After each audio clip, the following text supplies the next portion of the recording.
Hello, welcome. As all of you are joining, we're so excited to see you here today. As you are hopping into this call, please feel free to go ahead and introduce yourselves in the chat. You can share your name and pronouns if you feel comfortable, and let us know where you're calling from, what geographical location you're calling from. We'll get started in just a few moments.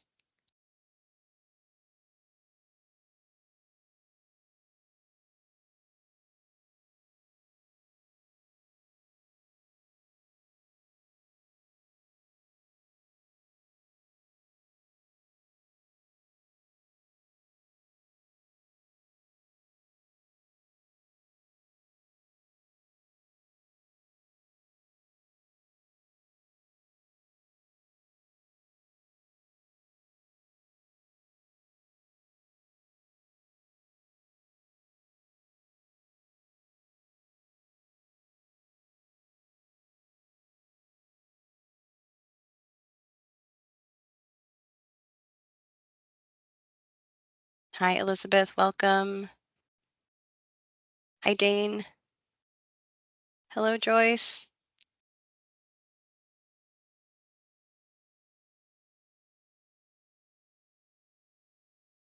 Hello, hello. Veronica, Vanessa. Great to see you all joining.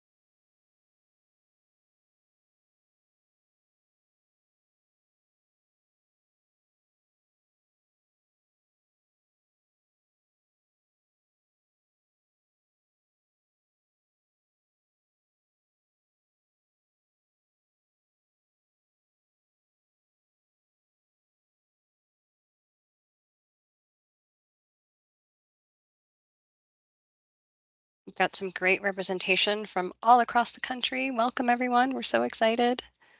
We're just giving folks a few minutes to log on, and we'll get started in a couple of minutes.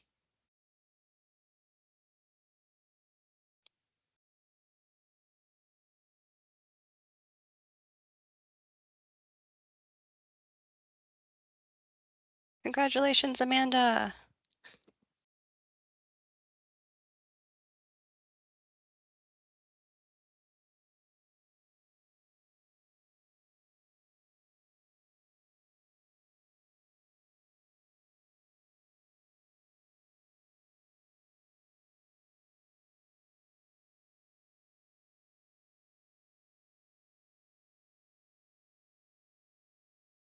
All right.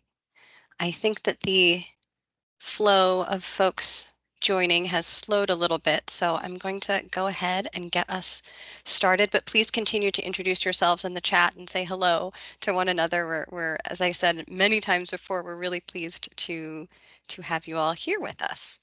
I'm going to go ahead and move forward. So good afternoon to those of you on the East Coast, good morning to those out west, good midday to folks in the center of our country.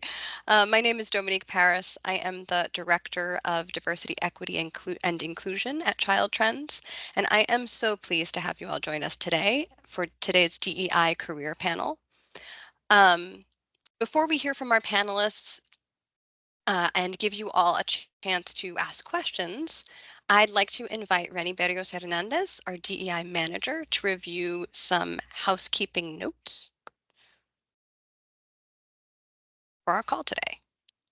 Hi, everyone. We're so excited to have you join us today.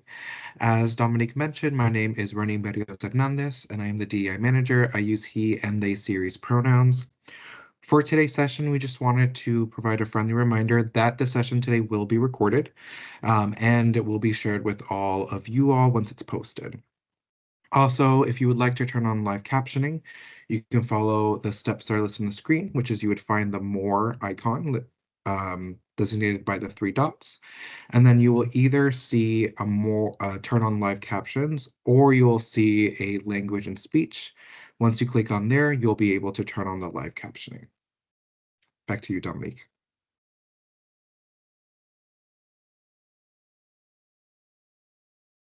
Oh, you're still on mute. Thank you. Thanks so much, Rennie. I'm excited to welcome our fabulous panelists in a moment. I'm going to stop sharing screen so that you can all see our panelists. And panelists, if you would go ahead and introduce yourselves, could you share your name and pronouns, your title, program area, research interests, the employee resource group that you're representing, and where you are located geographically. I know there's a long list, but most of those things you'll think of immediately. Lorena, would you go ahead and start us off once I have stopped sharing screen so we can see your face?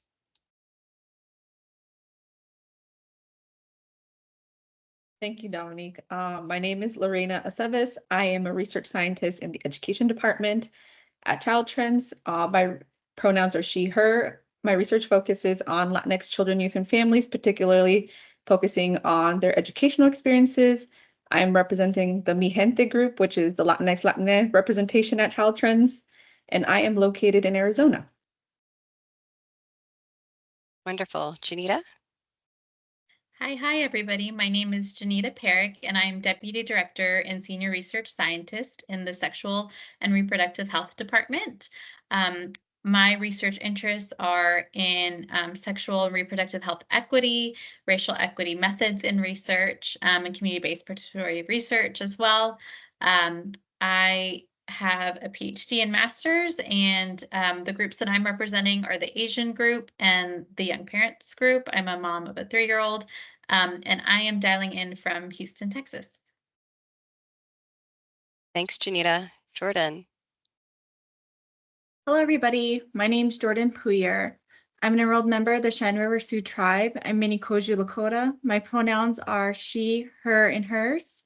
I'm a research scientist in the Indigenous Children's and Family area. My research focus is in maternal child health, social determinants of health, Indigenous health systems, and all that is encompassing family dynamics. I have an MPH, and I will be defending my PhD in health policy and management next month. And I'm a member of the group I represent today is the Indigenous Employee Research Group, and I'm currently located in Rapid City, South Dakota. Thanks so much, Jordan. Catherine? Hi, my name is Catherine Schaefer. I use they and she pronouns. I am a senior research analyst in the early childhood and sexual and reproductive health departments. My focus is mainly on LGBT health, and my degree is a master's in developmental psychology. I am here representing the Pride at Child Trends ERG, and I am located in Minneapolis, Minnesota. Wonderful. Thank you all so much. And all of our panelists, as I said, are representing a handful of quite a few employee resource groups that we have here at Child Trends. I think the running number is 7, and I should know that off the top of my head. But we have quite a robust communities at work program, as we recognize, especially as we are all working remotely, the importance of connection and finding peers and finding folks with shared identities is so crucial. So we're excited to have that representation across our ERGs as well as across disciplines and program areas. So without any further ado, let's launch into some questions and hear from our panelists. So many of us pursuing either master's or doctoral degrees are most familiar with careers in academia. So how did you find yourselves doing applied research, and what was the draw? Who would like to start us off?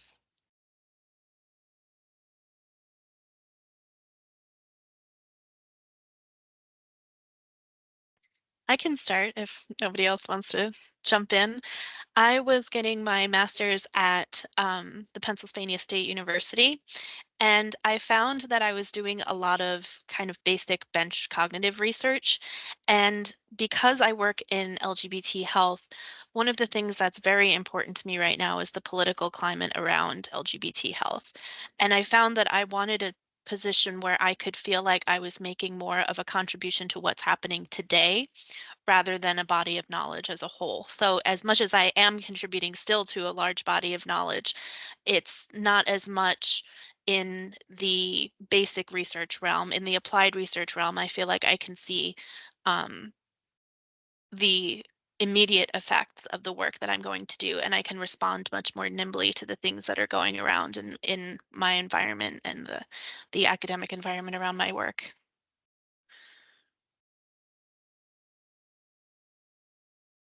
Just to Thanks. add off of that, I think also just kind of the draw for me was, where does the research go? I think when I was in academia, the gold standard at that point, and I think things have evolved, was peer-reviewed publications. And I think that those are great, but in thinking about what can immediately impact a community and how do you translate what you've learned and for policymakers and people who are making decisions, that was a huge draw for me, because it felt so unfortunate to be kind of collecting all these data from people who would kind of vulnerably share things about their lives and have it go somewhere where they couldn't really touch or have access to. So that was a huge draw for me in doing applied research, because I do think there's a lot more flexibility and encouragement to communicate data in different ways that are more accessible.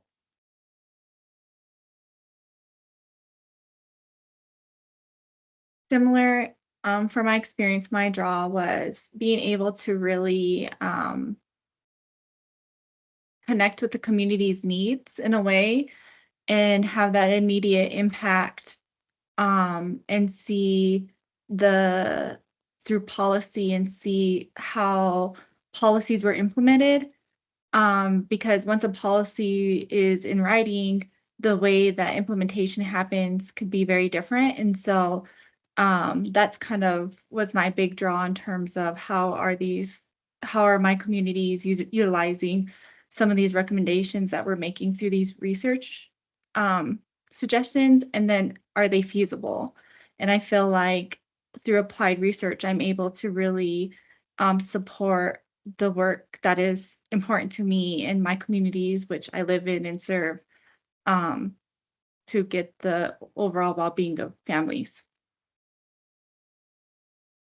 I think I'm with everybody. It was just that jaded feeling of not wanting my research to just sit in a journal or only impacting a small group of people, but also wanting it to, be developed in conjunction with the community and like also having an impact beyond that. And unfortunately, that looks very different how it looks in academia versus how it looks in applied settings. And like my draw was really just like learning what that looks like by doing internships while I was in grad school and like immersing myself in these spaces outside of academia and realizing that there's so many different ways that we can use our research skills that were not taught in academia. And it just opened this whole new world where I was like, now I don't know what to do with myself because there's so many options. And then those internships and just like getting to meet wonderful people at Child Trends and other organizations, I realized, there's probably a better path for me out there. And thankfully I found it. Connection to community and people and purpose and now, I think, is really really rings through all of your responses. Our desire to really have impact on folks right now who are living in our communities and who are in the communities that we're a part of. So could you speak a little bit about what it's like to actually make that transition from academia to applied research? What were some of the surprises and bumps and just what's that transition like, or has it been like for you?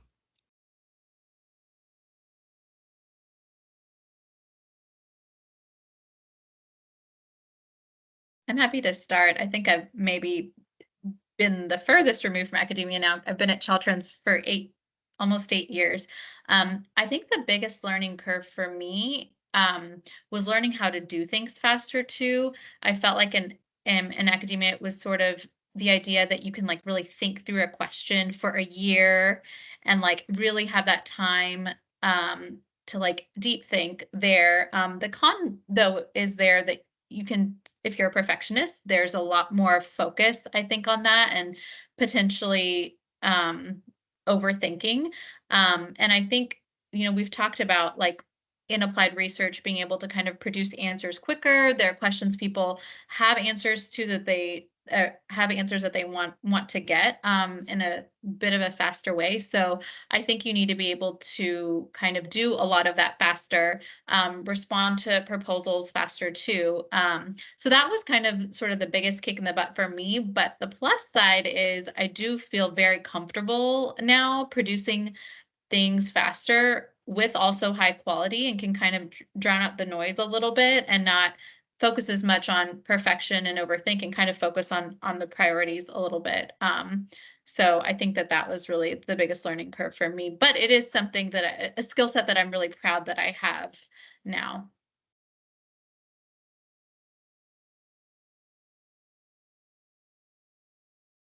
I can add to that.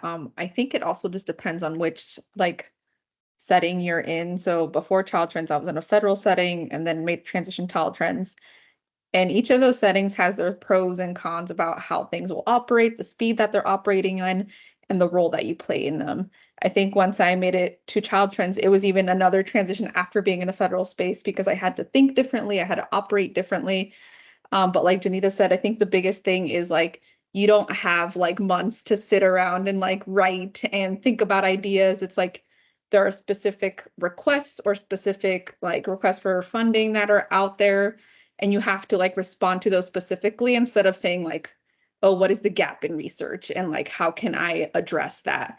Which I find it more enticing to be they give me the problem and I can craft this really awesome way of how to address that problem. I find it really fun. There are some challenges because there's very very specific structures of how you have to respond to those, but I think that still allows for creativity. But again, it's just an art and a craft that you have to learn because there's a timeline, there's deadlines, and you have to make it work. I've been at Child Trends for almost 2 years, and I think it gets easier over time. The first time you have to do it, it is very challenging to be I can't really put this together in 2 weeks, but you really can. And I've been really grateful to be surrounded by folks that are more senior to me who teach me the ins and outs of how to make this transition easier.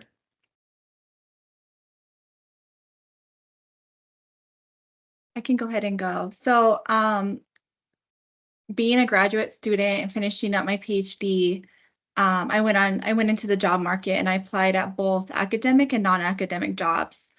For full transparency, I'm first gen student, and I've only really worked in academics in terms of my research.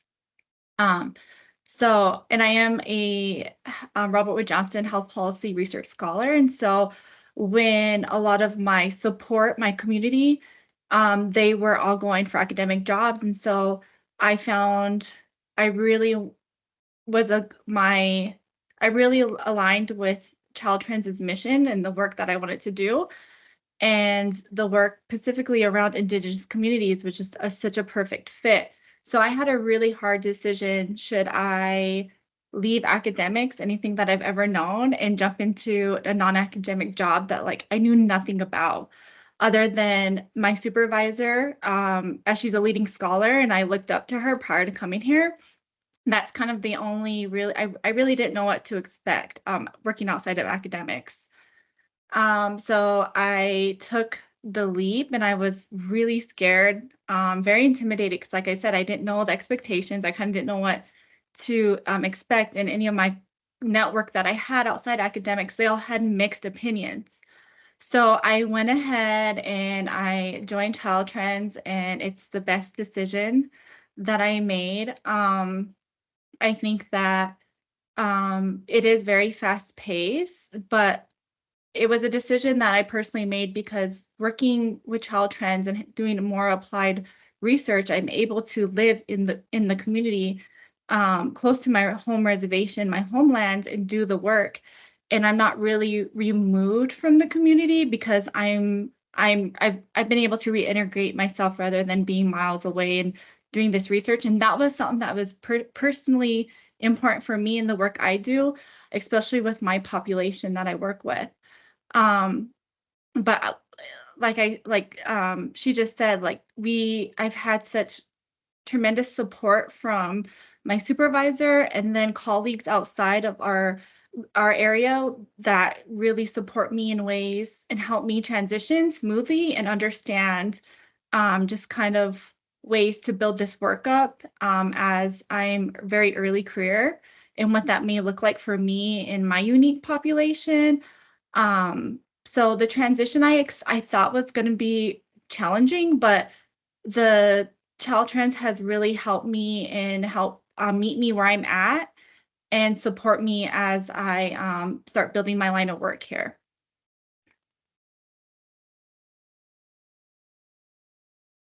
I think one other thing that I'd like to just touch on that I haven't quite heard yet is the breadth of work that we do here. And that I feel like when I was a student, well, I still kind of am a student. I'm still a graduate student. I'm ABD, so hopefully soon I will be um, with my PhD doctor. But I feel like when in academia, I was trained to narrow down to a very specific question in a very specific area. And one of the things I love about Child Trends is the breadth of work that we do. And so I can be on projects that are all different kinds of projects. I can come in at all different places on these projects too, and I can learn about subjects that I've never really explored before and find new interests that I can apply my skills to also. That's a really great addition, Catherine, because it's true that uh, we follow a whole child approach, right? Children are not actually divided up and diced up into different disciplines. And so the opportunities to work cross discipline and from different perspectives abound. Folks are oftentimes working outside of their specific program areas.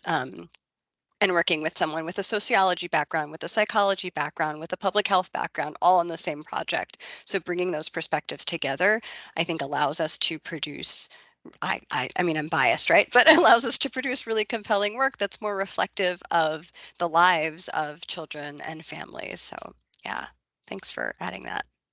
Janita, did you want to jump in? Yes, Jordan kind of alluded to this. I think another difference is with some of the applied research organizations, they can often be mission focused. And so that kind of is sort of a different approach because the whole organization is behind the mission. So the kind of projects you pick, it has to align. The way you conduct your research, the way you approach your team, the way you treat your team, it's all kind of aligned with that mission. And so that was a difference for me, that kind of cohesiveness across and all in support of the mission.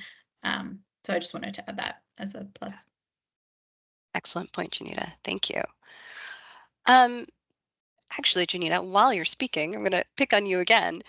So thinking about us, we're certainly a mission-focused organization, but we're also a sort of soft money organization. We oftentimes get questions about that, especially folks coming from academia. There's a lot of anxiety around what it means to work in a space that operates in soft money. So could you go a little bit into more detail about what that's like and what that really means? Sure. So the difference between kind of a hard money and soft money organization essentially boils down to like how your salary is covered and protected and if you need to raise money for your salary. So for hard money positions, you don't, and your salary is kind of protected and it's, there might be endowments or something like that that covers you. For soft money, you do need to find money from external organizations and fundraise. I think the difference between academia being soft money and child trends being soft money is I think with academia, you're actively raising for your salary, and your salary can depend sometimes on like what you're able to bring to it. At Child Trends, it's kind of it's not fully a true soft money organization because your salary is set and it's protected, right? But at a certain level, at the senior level and above, you are expected to fundraise and support yours and others' staff, but it's not as much of a direct link. So it kind of, your salary is supported even through the ebbs and flows of fundraising, right? We all know we have like seasons where we're getting a lot of grants and contracts and others, while there might be less. When there's less, your salary is still covered and protected and fine. So. Thanks, Janita. And you started to allude to this, but proposal writing obviously is a big part of what we do at Child Trends to do that fundraising and to bring in new work and new projects. Could you all speak a little bit about the role that fundraising and business development plays in your day-to-day life at Child Trends? I can start us off since I'm working on like 3 different proposals right now. So I think one of the cool things about being a research scientist, I don't think I mentioned, I do have a PhD in human development and family studies, and being a research scientist is, so part of your development is you do pursue proposals, but you're not fully responsible for like making sure people have like funding or coverage yet at that level. That's more at the senior level, and I'm sure Janita can talk more about what that responsibility looks like. So I like having that availability of like, it's not my responsibility yet, but it's something that I can do to like not only develop myself as a researcher, but also learn what it's going to take to get to the next level at Child Trends. So right now, like I said, I'm writing 3 different proposals with that goal of like, these are kind of my first endeavor in being a PI on a grant and a proposal. I got a couple opportunities at Child Trends. It's a little bit different than academia where, especially if it's investigator initiated, where it's like your typical IES, NIH, NSF grants. You have to do kind of a preliminary stage where you like propose your idea, and then if the reviewers think it's a good, feasible idea and that there's like input for it, then you'll get some internal Child Trends fund to start like conceptualizing the idea and actually like moving it forward. So I have one of those ideas right now where like I'm hoping to submit an NSF proposal later this year, but I'm like meeting with like an NSF program officer and like conceptualizing the idea more deeply and like building partnerships with the school districts that I potentially would work with to develop this idea. I'm also pursuing one where it is, I think it's technically a grant, but it kind of feels like a contract because it's with the Office of Planning, Research and Evaluation, OPRE, at the Administration for Children and Families. And it was also a similar process just because there are so many of us interested in the request for proposal. And so we all submitted like little concept papers, and then the team at Child Trends got to select the ones that they thought were the strongest to move forward to the next level. So I'm working on like developing that idea right now as well. So that's been taking up a lot of my time since it's a very long grant application, like you would academia, where you're like writing a lit review, conceptualizing the idea, like having your conceptual framework and all that kind of stuff, more traditional. And then I'm always responding to opportunities that are more like contract based, where like I'm working actually with a team of people and then writing like specific sections and not actually leading the work. And that's also been really great as a budding scholar to learn what it actually is to apply for a grant versus a contract is a very different. And I've learned that through the process. Like when you're responding to contract, it's very specific questions and a very specific way of responding to those questions. Like it's almost like an art to it versus a grant. It's still more of your ideas and like going through that process. So I would say for now, like a lot of it is in my day-to-day because it's something that I've been really invested in, and it's something that like, I put on my own goals for this year of like applying for a certain amount of grants and proposals on my own as a PI, and as well as supporting others in that process. Thanks, Lorena, right from the trenches of it. Janita or Jordan, would you like to jump in? Sure. And this might vary department by department to department, but in sexual reproductive health, I would say proposals are largely team-based, which is kind of nice. Because there isn't this feeling of like isolation or loneliness or like, hey, you got to write this whole 50-page thing on your own, like see ya, bye-bye. It's not at all like that. The proposals that I have led and our team has won, I've had 5 to 6 staff members helping write different sections. I might be leading conceptualization and reviewing and editing and things like that, but it's a team effort. And then we also have reviewers who are helping to review. We have a fantastic kind of contracts and accounting team that's also helping us on that end. So it's just this like wonderful luxury where you have all these different people contributing to the success. And that's really nice as a PI to kind of have that support so you can really focus on the conceptualization.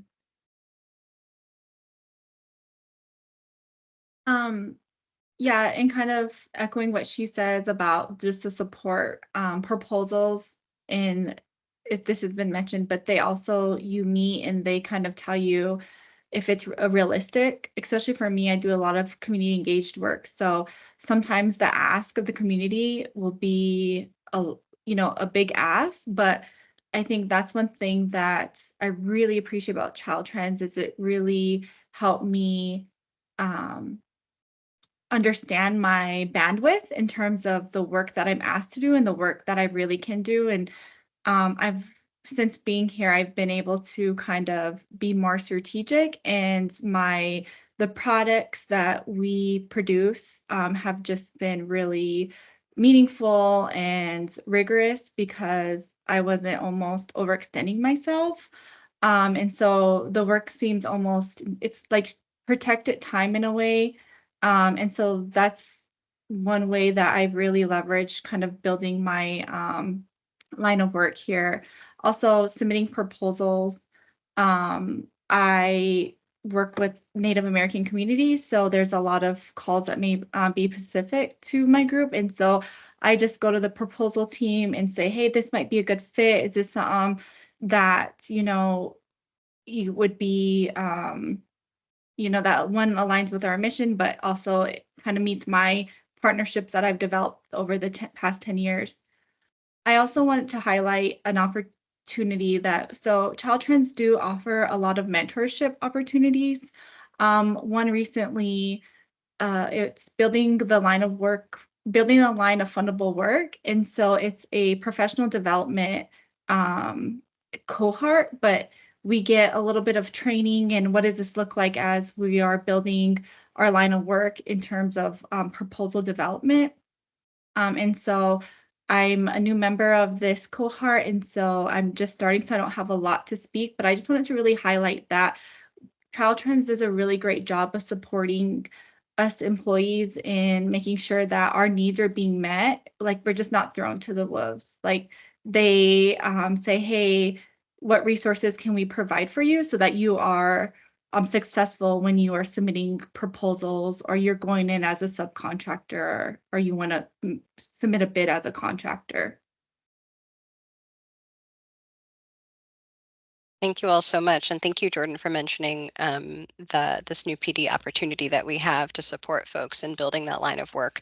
Because while some of our other panelists have mentioned, there are always going to be opportunities to work on proposals and learn from more senior members of staff, folks who are more familiar with grants or contracts, et cetera, et cetera.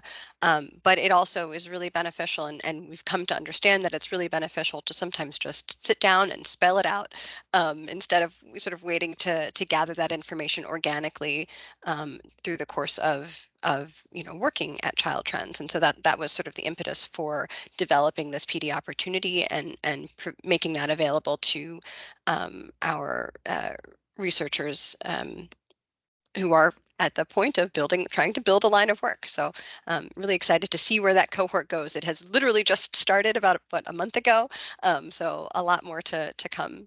I'd like to go ahead and shift gears for a little bit. And we mentioned this sort of in the very beginning. You all touched on why you wanted to come to applied research, and many of you mentioned connection to community. So I'd like to actually talk a little bit more about how each of you goes about leveraging your identities and lived experience in your research. And Lorena, I'm going to pick on you to start us off. Yeah, of course. So for this, I think is actually in graduate school that I did a pretty good job of like kind of building my research identity around focusing on Latinx children, youth, and families, and being very vocal about it. And I think I did the same when I got to Child Trends. Pretty much just like letting people know like this is like my area of interest, is where I'm like passionate. But also, like we've mentioned in other questions, like our work allows us to go in a lot of different directions. So like not all my work focuses on Latinx children, youth, and families, but I definitely one of those things where like if someone's looking for someone at the research scientist level that has that expertise, like I'll literally have 10 different people like, oh, you should apply for this opportunity, or like put your name in the hat to work with this team because they're looking for someone with that expertise. Or if there are specific opportunities that come up where people are looking for that expertise, I also like, put myself out there and make that known. And also now that I'm starting to pursue more funding opportunities as a PI, I'm also trying to focus on that as well to make sure that that line of work is grown at Child Trends. And I feel like we have a good decent amount of work where I have like probably half my portfolio focusing on this population. And I think as my career continues to develop, it's something that I will continue to grow on and focus. And eventually maybe that's all I'm doing because it's something I'm really passionate about and like committed to because of my own experiences in education as a Latina scholar. And, I'm really passionate to continue to support children, youth, and families in their educational experiences. And I think Child Trends has been very supportive of that so far.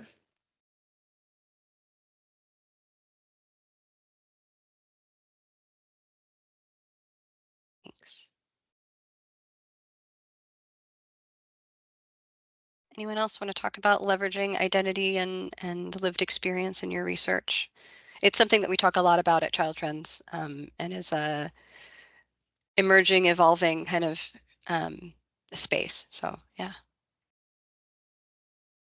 I think, like Lorena said, there are so many different opportunities to use what experience and what education you have. I was part of a lot of employee groups when I first started where we were doing things like keeping up with the field, where we read current literature, and I sort of got my name out as someone who's interested in queer studies. But I also found ways to get into other projects by saying, your question on gender could use some updating. Let's do that or something. And so there's different ways to find your way into different projects at different levels of expertise. I get to do a lot of reviews on work, especially LGBT work. So I may not necessarily be part of a project, but I'm still using my experience to guide that project and to contribute to it as well. I think also my lived experience here has been the most valued of any place that I have been. I've had trouble in academia where, I actually had someone tell me that because of my experience, I was probably too biased to do things. And here, who you are is valued, and it's part of the resources that we bring to our work.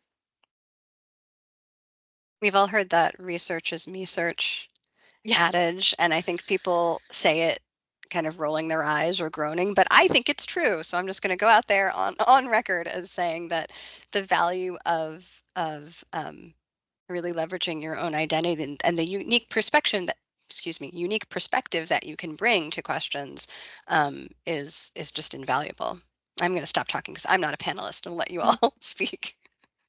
No, I completely agree with you, Dominique. I think any time you've had an experience also where you've been othered and, criticized or bullied for that, I feel like you're able to pick up on things just more intuitively. So I mentioned earlier that I also do a lot of equity reviews, and some of the things I pick up on, I don't even know that I was trained to do it. It's just like I pick up on it because I've had these experiences. So I have this like alarm system that goes on my body that, okay, that phrasing's not right. This sounds kind of racist. And it's just like I'm picking up on these things. So I think, and I completely agree with what others have said. It's very welcomed at Child Trends. And I think that experience helps you kind of really kind of pick up on those things that you might not otherwise pick up on. So, yeah. And I'll kind of lean in more to like share a little bit more personal. I'm coming in, so in academics, I was a single mom. And so often I wouldn't really share that because I would be scared that I wouldn't get opportunities because they would, my kids would be sick and life happens. And so I always learned a way to kind of compensate for that because, research and this work is really important to me. Coming to Child Trends, I remember like my first week, my supervisor was like, hey, don't put your kids on there. And I'm like, oh, can we do that? Should I do that? And it's, I have 5 children, so I have a lot.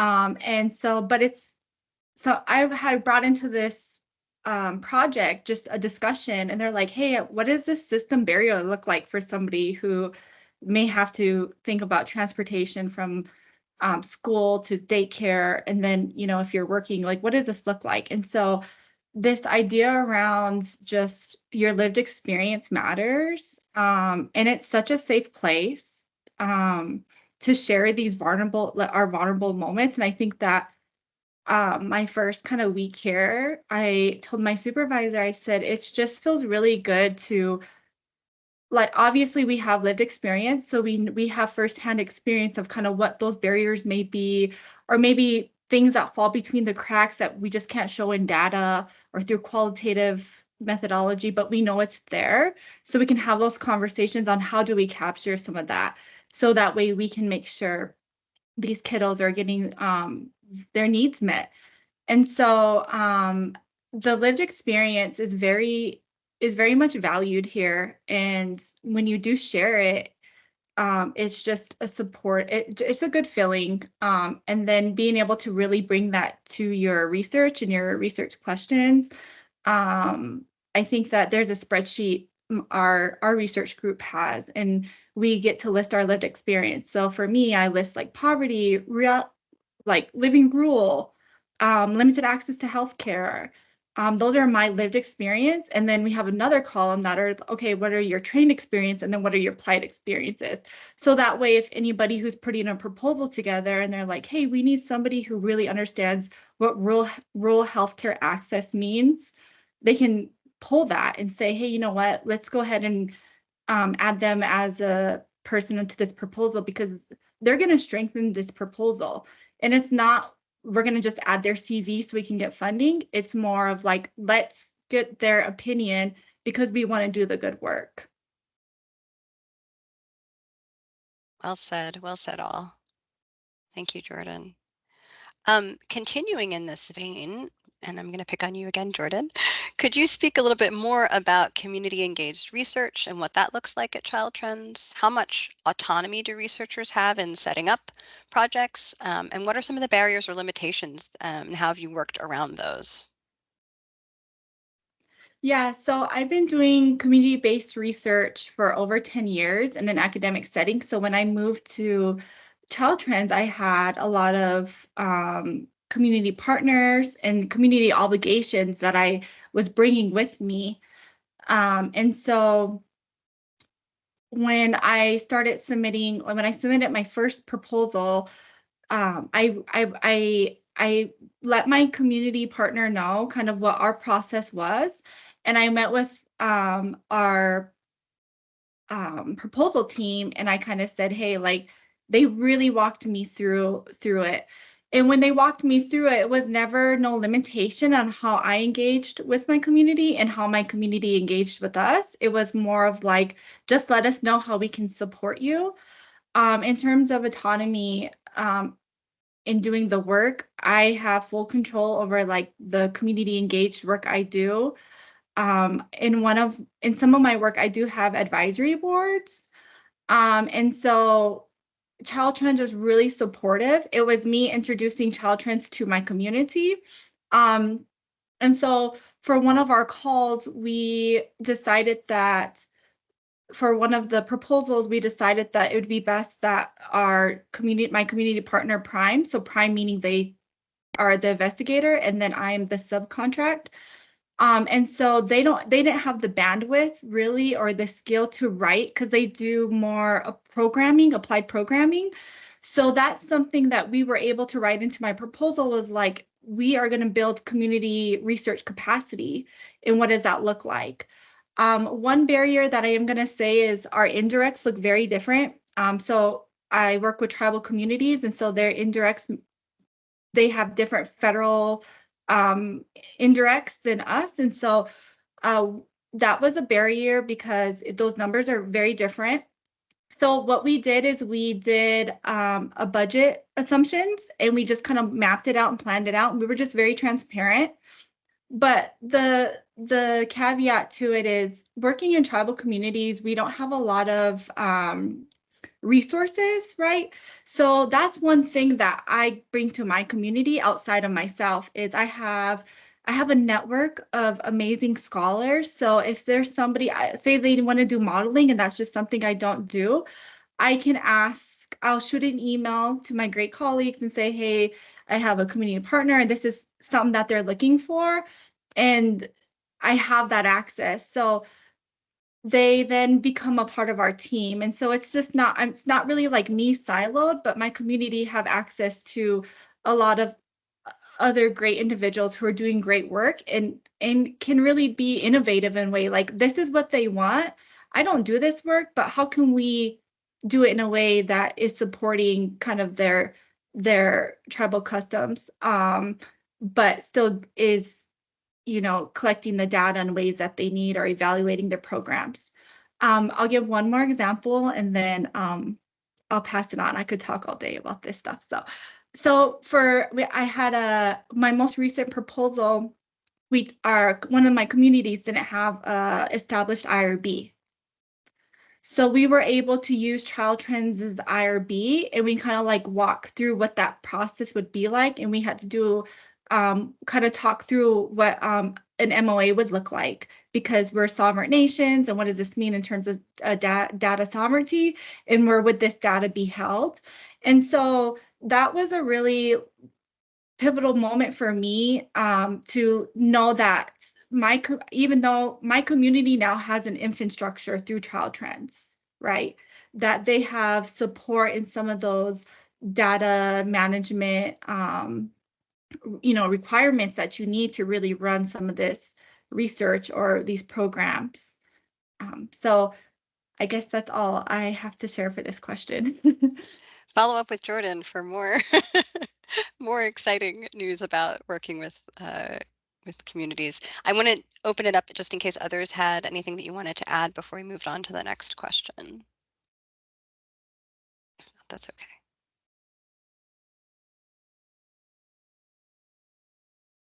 All right, we'll move on. So while we do have a growing number of community engaged research projects at Child Trends, most projects are not, and I want to be really clear about that. We're excited about this growing work, but we also do a lot of things that don't engage the community directly.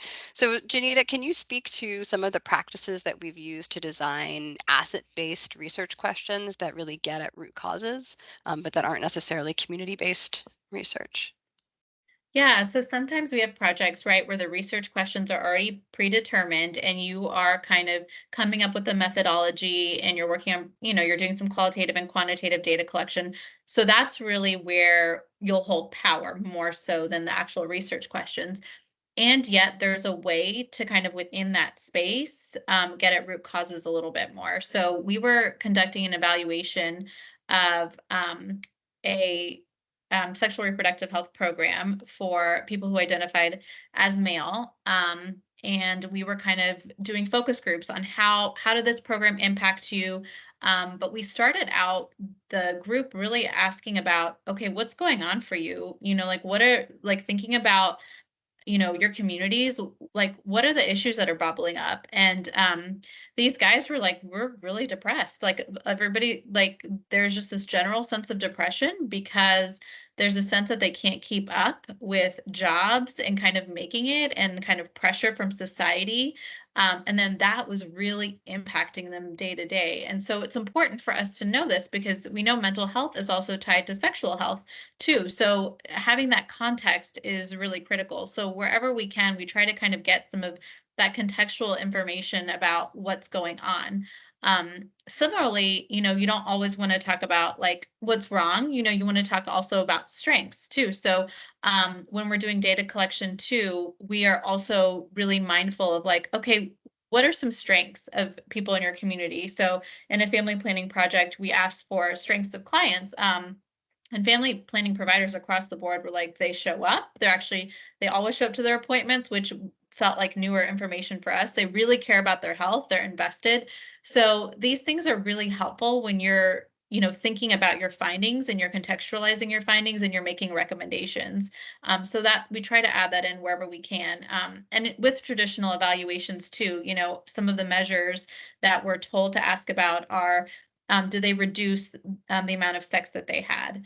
So then we'll add another question about like, what was their sexual agency like? Did they report having sexual agency during their recent sexual experiences? So adding that kind of more positive asset-based questions to the other required questions that we're supposed to ask, or those are areas where we feel like we have some leverage to do that. And to be honest, it's been very well received. So by the funding agencies. So yeah. Thanks, Janita. Any others have anything you'd like to add? Again, it's okay if you don't.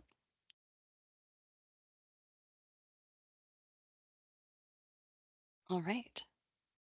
So our time is nearing an end, and I wanted to give everybody an opportunity to offer some advice. So what advice would you give to a current master's or PhD student about the application process outside of academia and what it's like to be out there on the job hunt?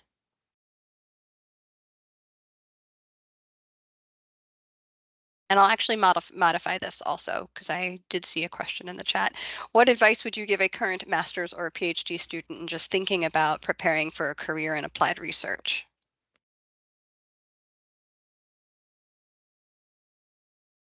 I think for me, one of the things that stood out in the application process was how important it was to be innovative and not only have ideas that were kind of new, but also to have methods that were new and applications that were new. So they asked me how I kind of keep up to date on the latest research and things like that. And I was able to share some of the different methods and ways that I do that. And I think just keeping up with the field and being on top of things and showing how you stand out and how you're innovative is really helpful.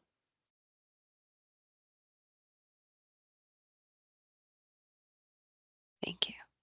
I've also something that I think might be helpful. I think when you're in academia, I think Lorena maybe talked about this. You just have no idea about the world of applied research. There's so many different avenues somebody can take, like a research organization like us or government, and then there's like foundation. There's just so many different things, and you don't really get a lot of exposure to that sometimes when you're in school. So even setting up meetings, if there's somebody that you feel like, oh, like I kind of like their interest. I've definitely met with a lot of master's students who've just cold emailed me and just been like, hey, I'd love to chat with you for 20 minutes just to learn a little bit about what you do and what else is out there, just so you get a sense of what's there. And I think people are pretty receptive to that.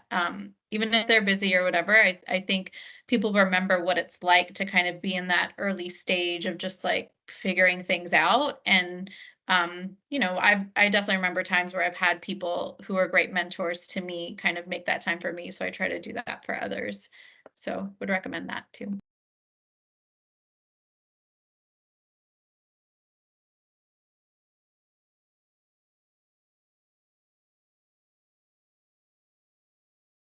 Any other words of wisdom? I can go because I have a podcast. I was literally asking somebody more senior in our organization this question. Always think about how like your strengths and your passions in research and try to find a job that will help you do that. So I think when people are on the fence about whether or not to stay in academia or not, or go into a more applied setting, like think about what of the research processes that you're like really passionate about and your strengths are in. Like if you're really passionate about creating your own research ideas and having time to just sit and think, then a place like Child Trends probably not going to be the best fit.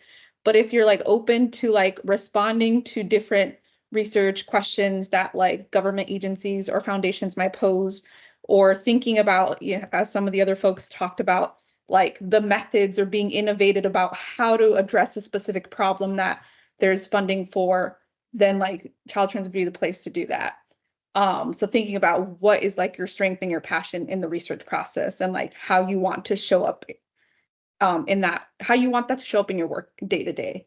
The second thing is I feel like the application process outside of academia is much easier and not as intense.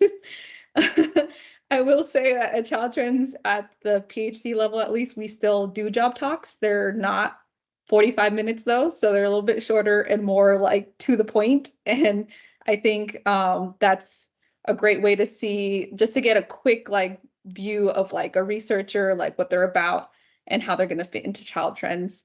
So yeah, and then like Janita said, if you can talk to people at these places that you might be interested in, I think that's the best way to get intel about how to apply to those places and what that specific application process might be. Because I feel like even some research organizations have a little bit slightly different processes about how they hire people. And also just to get an idea of like what might be important to the organization or like what are some of the priorities and how you might be able to like pitch that and how you're presenting yourself.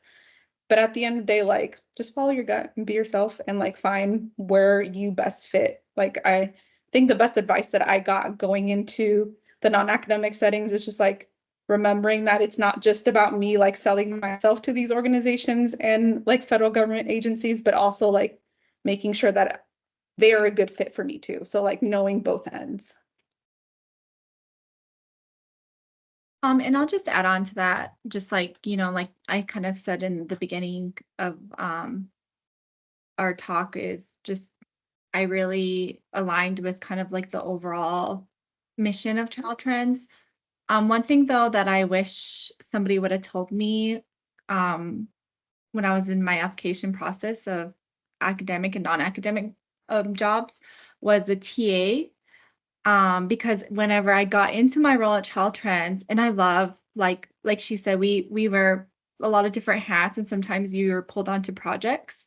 And so I get to do a lot of fun evaluations, which I've been doing.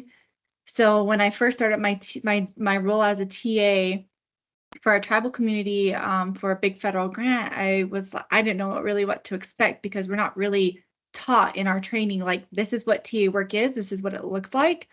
But when I got into it, I said, oh, I do this work. And so I think that I wish I would have um, knew how to kind of separate that from my academic work, because I do that. I worked in tribal communities where I would support, maybe help find the best evaluation tool for their programs. And so what does that mean in your work? And so that's just something to kind of be mindful as you're applying for academic and non-academic jobs, right? Because that's a skill set that we all have. That's kind of like, you may not be taught it, but you learn it through your experience from whatever job you may have. So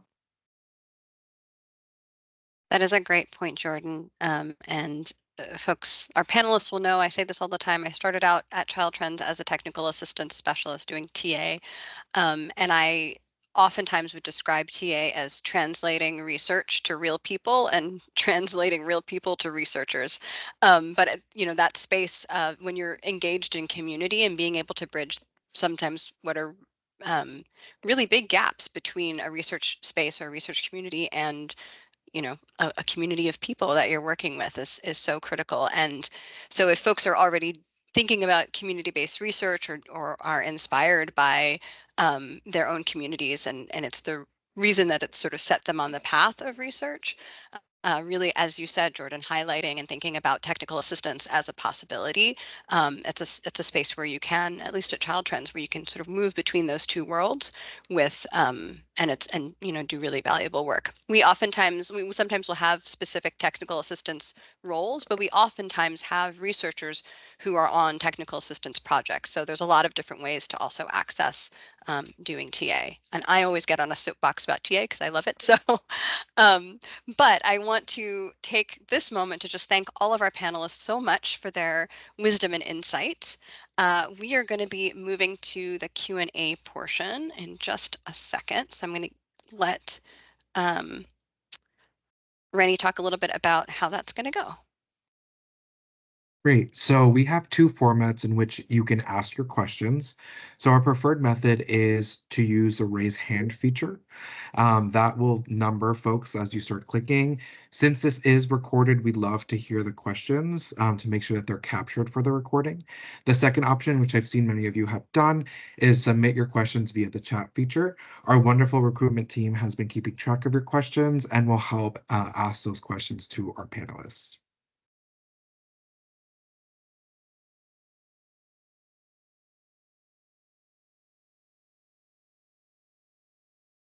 Fabulous. Okay.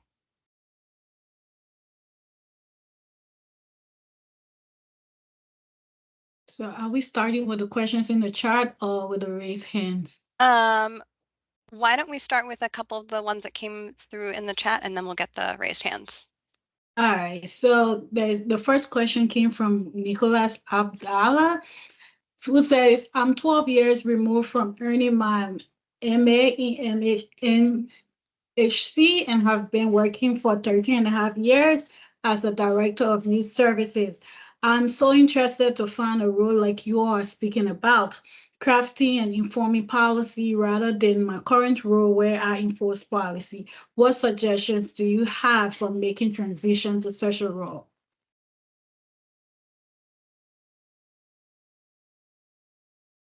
I'm going to jump in. I'm just pretending I'm a panelist today, but just to underscore that I do think that having that type of work experience would really lend itself to technical assistance.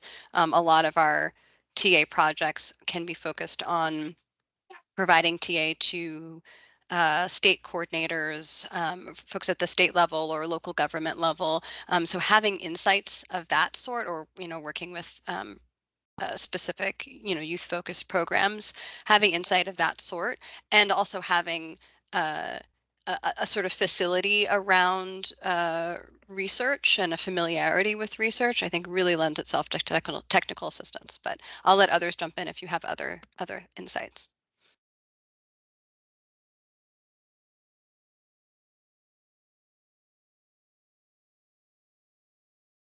All right. The next question is from Veronica. She said, I'm so appreciative of transparency regarding soft money positions. I'm wondering if any of you have maintained ties with your former labs and have FTEs on graduate or postgrad doctoral supervisors grant.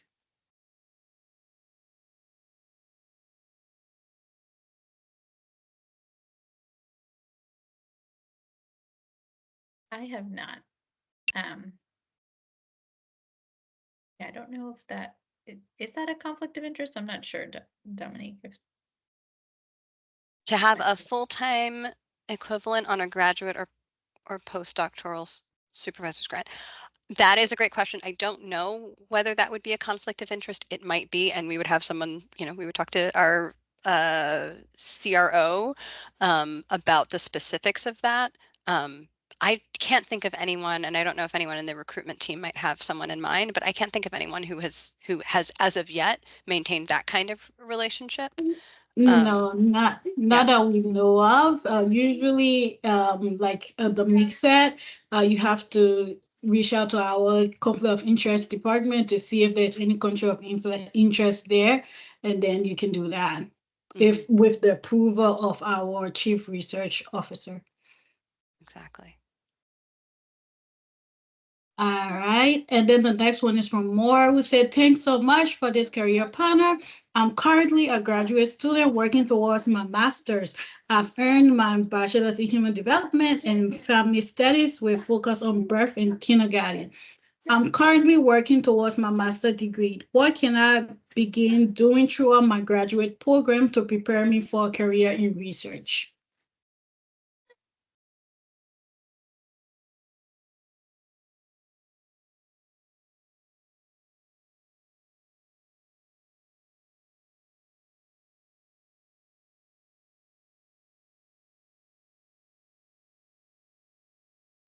I think if there are any internships, I had a really wonderful internship where that's where I was trained in community-based research. And so to the extent that you could do paid internships or fellowships, or usually I feel like graduate school programs have within career services a practicum requirement or something like that. So that I would definitely take advantage of that and try to have as many experiences as you can. But that experience really propelled me into a career of applied research.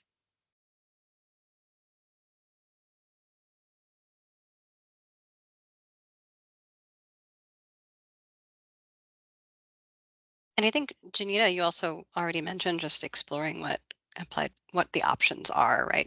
Thinking about the federal or state and sort of government roles, as well as research organizations like Child Trends. So now's a great time to just explore what's out there.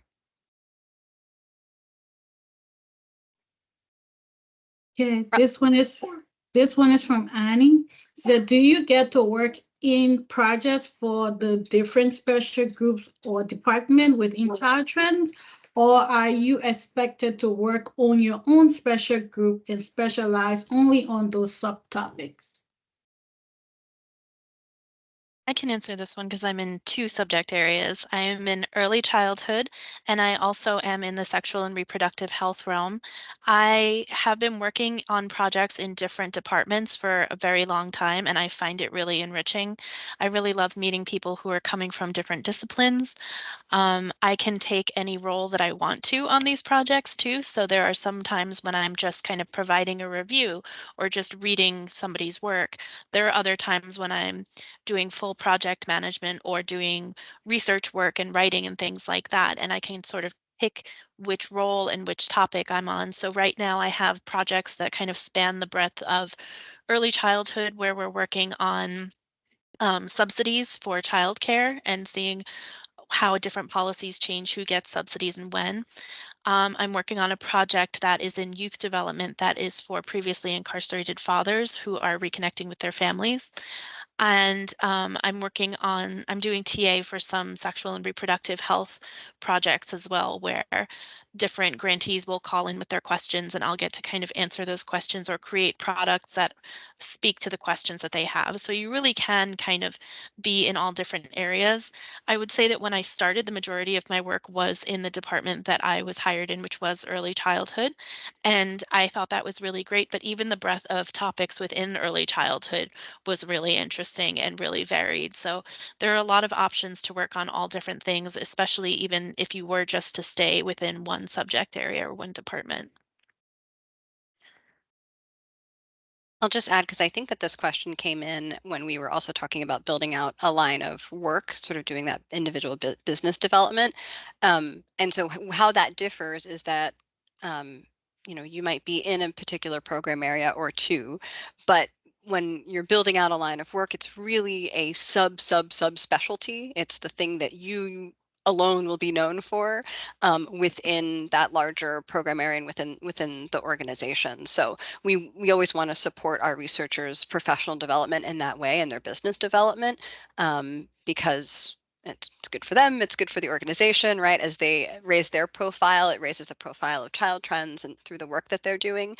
But I did just want to draw that distinction that having yes, there is, everybody is trying to build their own subspecialty, but there are, as you said, Catherine, ample opportunities to have a really diverse portfolio of work within your program area and across program areas at Child Trends.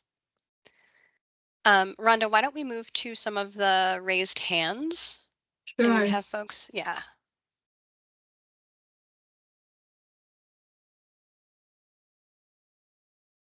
I think I see Olivia, who has a hand raised. Let's just put you off of mute.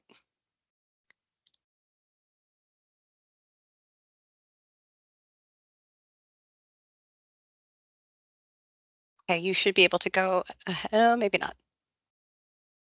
Nope, okay, hold on.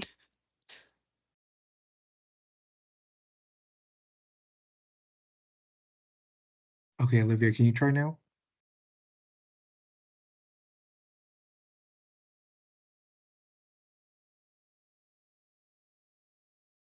Nope.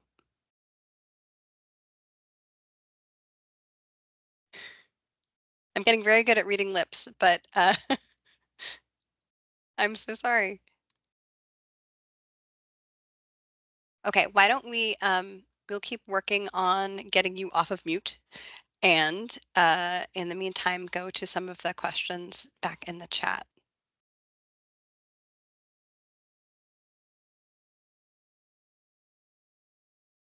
All right. So we have, go ahead.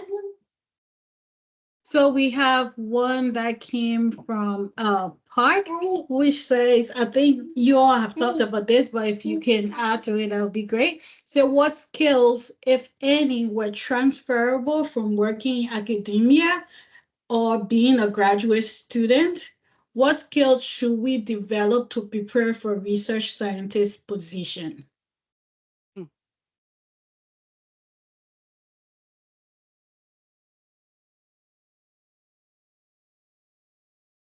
I'm an analyst, so I can't specifically speak to being a scientist, but I find the two skills that I use the most often are the ability to do reviews, like literature reviews. So taking a lot of information and synthesizing it into a manageable set of information, and writing are the main things that I do. So being able to hone your writing skills so that you can communicate with a wide variety of people. We have a wide variety of stakeholders that are going to be reading our work, and we want to make sure that it's accessible and that it's rigorous. And so also, and being able to do something like a literature review where you find a bunch of different sources and sort of synthesize something out of it have been the two main skills that I've been using.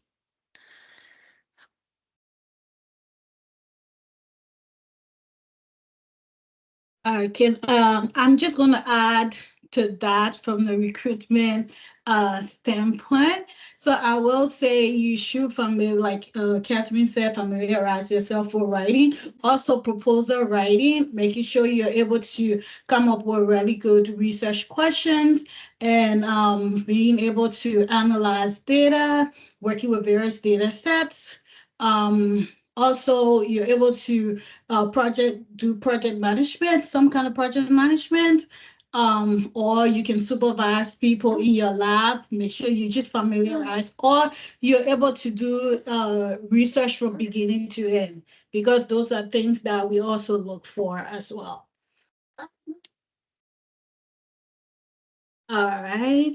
And I think I already answered this question in the chat, but it asks about salary. Like even though less senior members do not fund raise, our salaries not guaranteed from year to year. Since it's a soft money positions at Child Trends, our salaries are guaranteed. So you don't have to worry about that. I'll also add around salaries and pay equity. Our salaries are also transparent, and they are set to the position that you hold, right? So we're not a place that negotiates our salaries. We are, seeking for transparent pay equity, that people who are doing the same job are paid accordingly to the job that they're doing. So that's a big part that I think is worth saying, that unfortunately is not the norm everywhere. But yes, your salaries are guaranteed. Your salaries are guaranteed. I want to say that loud and clear. Your salaries are guaranteed. Money is flowing in and out as we are, winning and not winning proposals, just such as life. But salaries are guaranteed, and we are, while we are a mid-sized organization of about 270 some people. We've grown immensely over the last several years, but we have the funds to fund everybody for at least a couple of years, just, guaranteed in the door already. So even though there is that cycle of proposals, we're operating with a way to make sure that, we have the funds necessary to support our staff. Okay, there's another one that says, what kind of writing do you write most often? For example, a manuscript email to submit to a journal may look different than a policy brief. What kind of audience do you write for?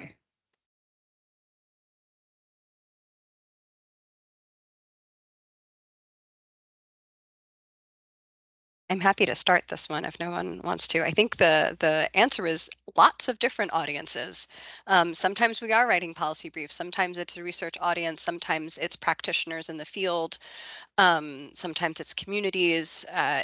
Sometimes it's parents, right? There really is a wide range. I think we oftentimes try to reach decision makers, but what decision makers may look like any number of things. They aren't necessarily sitting in a state capitol somewhere. They may be administrators of a program, or overseeing a title program or something like that. So there are a lot of different ways that we try to communicate and for impact. And what dictates that is the content of the study and the research and sort of the aim and purpose.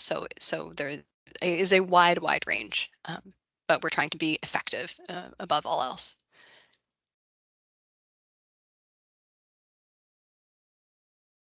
All right. So being full-time at Child Trends says, as a research scientist with approval, can you work as an instructor or adjunct faculty? Yes, once you have the approval, you can do that. And then the second question says, and vice versa. It was stated in the chat, we answered that you could be a faculty and work as a research fellow. Does that apply to those in post-hoc position postdoc position or work as a research fellow in Child Trends? So with the research fellow, as we said in the chat, they are usually like mostly part-time position, usually for people who we want to work with on a specific project. So we do put it out there, like those who have expertise in that topic area, they can apply. So if you're doing your postdoc and you do have the bandwidth to do that, you can also apply. Usually our fellows work on need-to basis, sometimes 10 hours a week or less than that. So it's not a full-time position. That it's all up to you if you want to apply your expertise to bring your expertise to certain projects that we are working on. And then there's another one that is. Sorry to interrupt you. I think we skipped one question that I saw from Tracy. Are most positions at Child Trends for doctorate level or have master's level students been hired? I just want to get that one clarified. I did answer that in the chat. Like Okay. we do have, we hire at all levels, starting with level 1, which are research assistants. We do hire interns as well. So research assistants are usually bachelor's degree. And then we also hire people with master's degrees and doctorate degrees. So it's not just doctors who are hired. Okay, thanks. And I just want to take a second to capture Dane's question. Dane, if you're able to hop off of mute. Yes, thank you so much. Thank you all. This has been really insightful. So my question is coming from, I am a queer scholar and a feminist scholar, so a lot of my work is very critical in what I do and calling out critical things. How, if any of you operate from a critical lens, how do you navigate that with most of your funding coming from the government and Child Trends being a nonpartisan institution?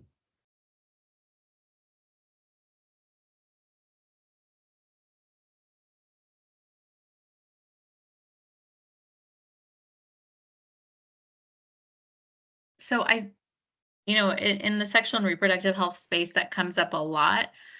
I think we kind of go back to our mission too, and the organization does believe in promoting health equity. So I think if you can tie it to that, I think it's supported.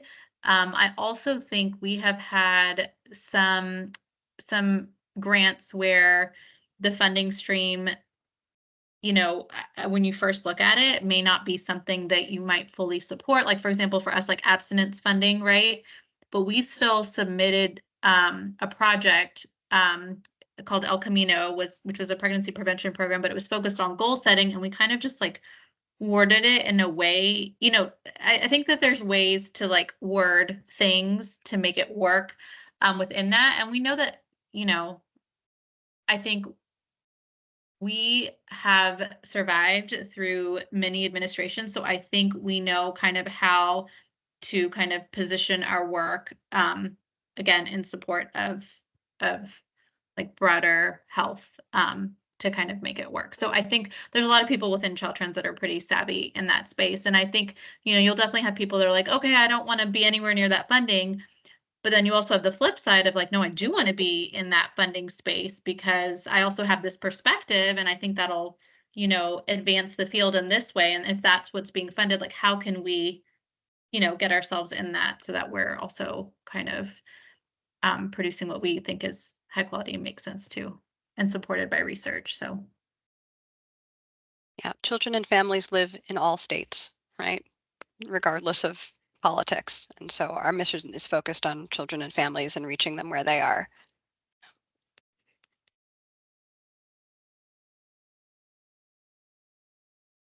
Anyone else want to jump in on that question? Is definitely one that we have a lot of conversation about at Child Trends. It's active and ongoing as we navigate all of the twists and turns. And as Janita said, right, we've survived many, many, many administrations. We've been around for 40 some odd years. So,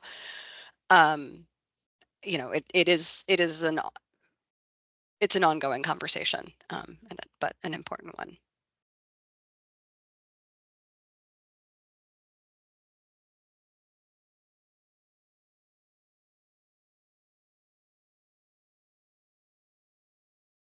So there's one from the chat that says, is there a disability employee resource group? Not yet. Is the short answer. I know. And this is not for lack of trying. I have been working with many of my colleagues who have a range of disabilities, and I personally cannot start it myself. And we're just trying to get it. It's almost there. I think that there is a lot of interest. There's a lot of goodwill. Everybody's very busy and doesn't have the time to start it up. So don't, if you would like to be hired at Child Trends and start a disabilities employee resource group, I'd be very excited about that. But no, I think there's definitely a lot of interest and there's a growing conversation around disabilities in the workplace, as well as research around children with disabilities. So there's a lot of that happening in both spaces, but yes, hopefully soon. I just wanted to say there is a resource group that is interested in disability-related research. And I know that there are people with lived experience in that group that contribute to it. So there are two kinds of groups. There's a research-oriented group that looks at new projects and grants coming in and things like that. And then there are groups that are just sort of employee resource group where we're all just pals. We still talk about research stuff anyway in those groups, like the Pride at Child Trends group talks about both topics, but there are specific topic groups in the research realm specifically.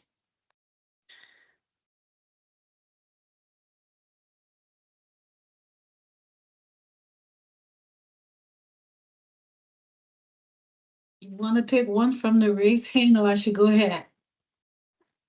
Let's get a raised hand.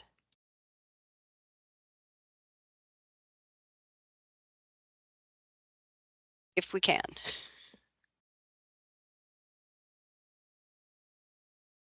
Okay, Jacob, please try to unmute yourself. And let's see. Yes, it looks like I was able to. Thank you so much. First of all, thank you everyone for this very informative presentation. I actually want to mention something. So I saw Lorena speak about this at NCFR, so you were kind of inspiration as to why I'm looking into this. Also, please excuse my voice. It's Ramadan, so I'm fasting, and that's a little bit hard to talk at this point in the day. But I did have some questions. So also I do listen to Vida de PhD, by the way, and Mindy was a professor of mine at FSU, so that was really cool to see you did an episode with her.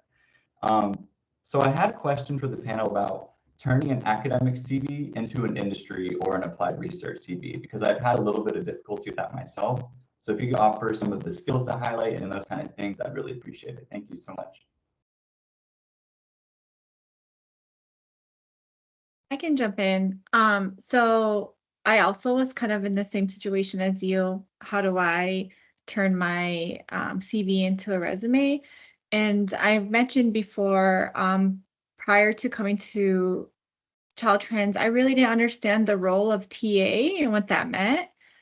And so just really understanding in what capacity in each project or whatever, if it was an internship, did you have those tools, right? Those skills that are somewhat support TA work.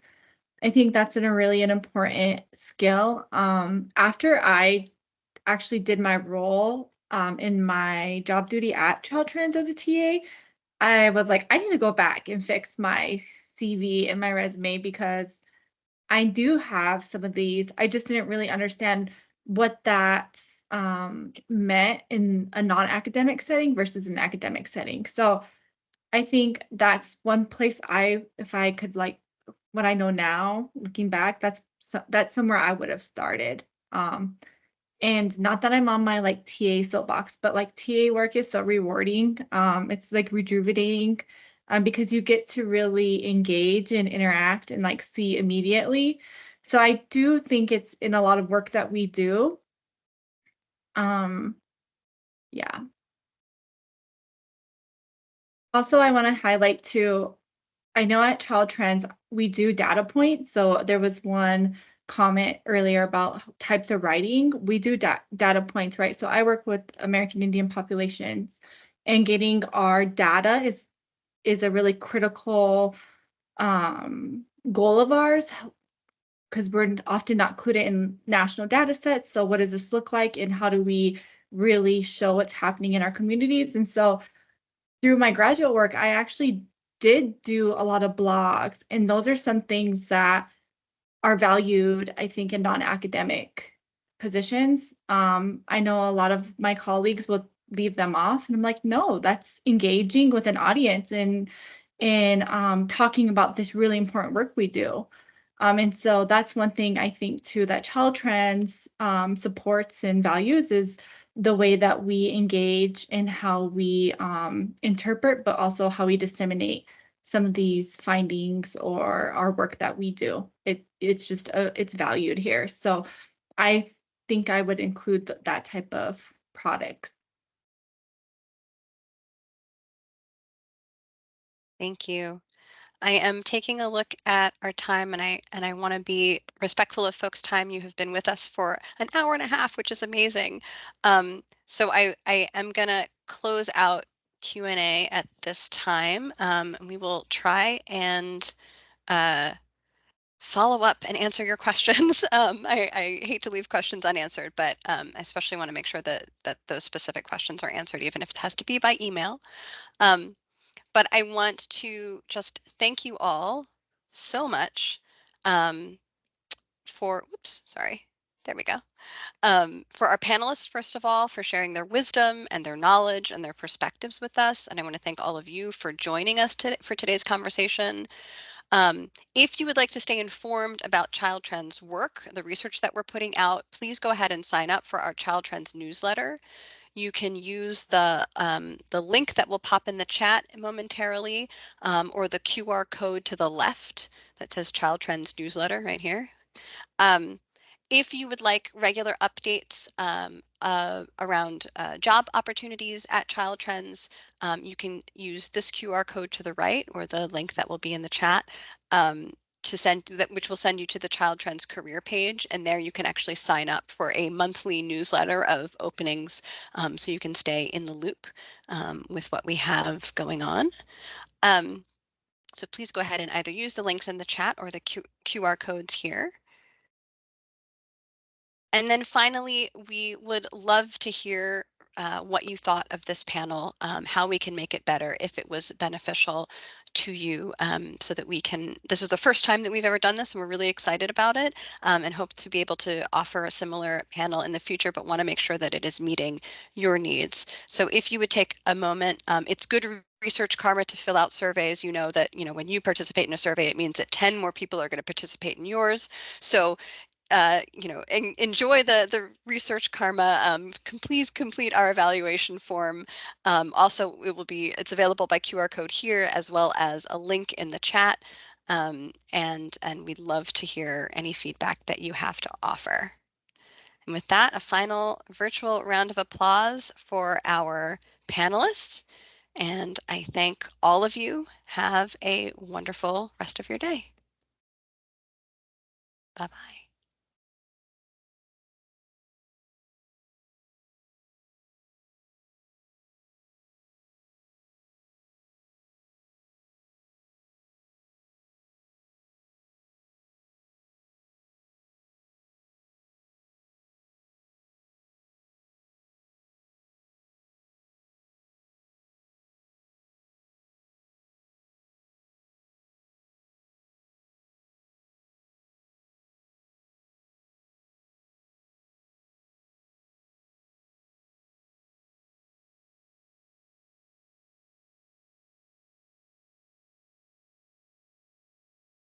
Good. Perfect. Yeah, Jordan, I was going to say, feel free to hop off if you need. Okay. I was Bye. waiting to see. Thanks, Rhonda. I'm used to being one of the last one to leave after a meeting like this. So that's why I'm like, okay, let me see. So I'll just chill here with you. And then